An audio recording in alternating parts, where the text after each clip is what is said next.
monde. Elisabeth Lévy est avec nous. Bonjour Elisabeth. Bonjour Jean-Jacques, bonjour à tous. Alors, que s'est-il passé hier ?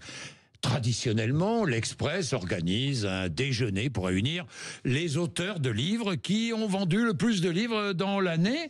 Plusieurs écrivains ont décidé hier de boycotter ce déjeuner. Oui, alors il me semble qu'il a lieu aujourd'hui, non? Non, c'est aujourd'hui. Oui, ah non, je crois que c'était hier. Enfin bon, peu importe. Bref, donc ils peu ont importe. accepté. Bon, donc vous savez, vous connaissez certainement, je vais faire un peu de comment dire, je vais raconter ce qu'il y a autour. Donc vous savez que la liste des meilleures ventes de livres de l'Express, c'est une institution dans le milieu. Oui. On regarde ça vraiment avec beaucoup d'attention. Et c'est un peu prolongé donc par ce fameux déjeuner des gros vendeurs, pour parler la langue de Molière.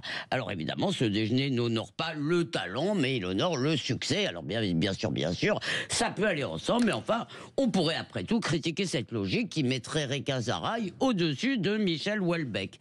Et pourtant, mais si plusieurs stars donc de la République des Lettres ont décidé de sécher ces agapes, eh bien ça n'est pas à cause de cette logique-là, c'est à cause de Jordan Bardella, qui avec 140 000 exemplaires vendus de son livre, j'ai oublié le titre mais je vais le retrouver, a gagné son couvert. Pardon, alors j'ai été un peu étonné de voir dans cette liste qui ont refusé finalement de poser Kamel sur la photo. Daoud, le prix Goncourt Kamel 2024, Daoud, oui. Et pourtant Kamel Daoud, on le connaît pour son courage intellectuel politique, donc ça m'a un peu étonné. Sinon il y a David Fenkinos, Gaël Faye, Joël Dickers, Franck Tilliez, parmi ceux d'Acosta. D'Acosta, absolument. Vendeuse de livres. Absolument. Et Olivier Norek aussi, qui a fait un livre absolument extraordinaire. Et donc, il y a des bons écrivains dans cette liste, ça m'a un peu attristé. Et bien sûr, ça n'est pas à cause, c'est à cause de la photo. Donc, vous avez raison, Jean-Jacques, parce qu'après le repas, il y a donc cette photo de groupe. Alors, on ne peut pas empêcher Jordan Bardella d'écrire et de vendre et d'avoir des électeurs, malheureusement, sans doute.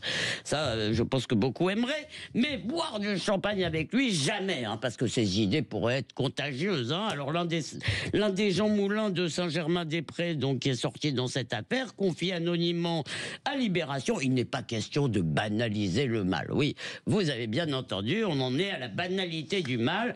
Donc, Bardella, c'est Eichmann, c'est la banalité du mal. C'est Hannah Arendt qui en parle à propos d'Eichmann. Donc, c'est Eichmann, Hitler et tout ça. Rien que ça. Donc, le pire, c'est qu'évidemment, c'est du cirque. Aucun de ces écrivains ne pense que Jordan Bardella est vraiment dangereux. Ils ont peur du qu'en dira-t-on. Ils veulent, comme d'habitude, étaler leur vertu.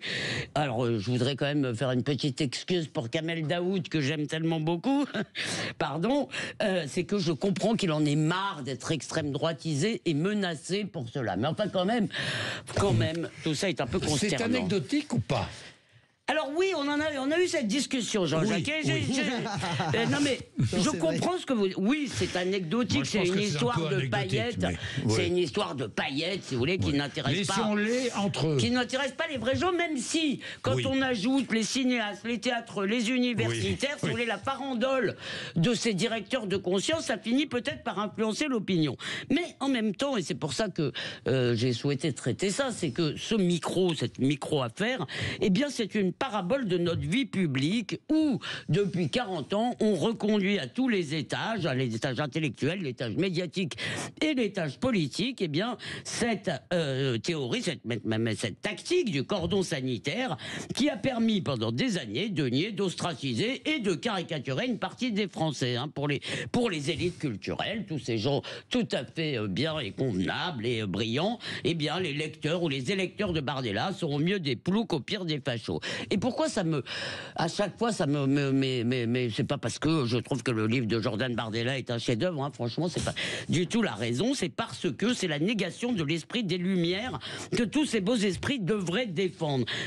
Pourquoi ? Parce qu'on remplace l'argumentation, le désaccord civilisé, même un peu rude, que nous mettons en scène, Françoise et moi, très souvent, on remplace cela par l'anathème, il n'y a plus de contradicteurs, il n'y a pas d'adversaires, il y a des ennemis du genre humain, et l'intolérance devient une résistance. En fait, la devise de tous ces gens, c'est « je ne partage pas vos idées et je me battrai pour que vous ne puissiez jamais les exprimer ». Et je dirais que ça pèse sur toute notre vie publique. Et c'est un ferment profond du blocage français, l'un des facteurs même de la paralysie politique aujourd'hui. Pourquoi ? Parce que il y a un parti avec qui toute alliance, même de circonstances, sur un texte, sur une motion de censure d'ailleurs, est moralement absolument interdite, mais parti qui est néanmoins légal et qui rassemble des millions d'électeurs. Alors non, le courage aujourd'hui, ce n'est pas de jouer les vierges antifascistes effarouchées, c'est de faire un grand bras d'honneur à tous ces bobards, à tous ces faussaires vertueux, et de traiter M. Bardella comme n'importe quel chef de parti d'une grande démocratie.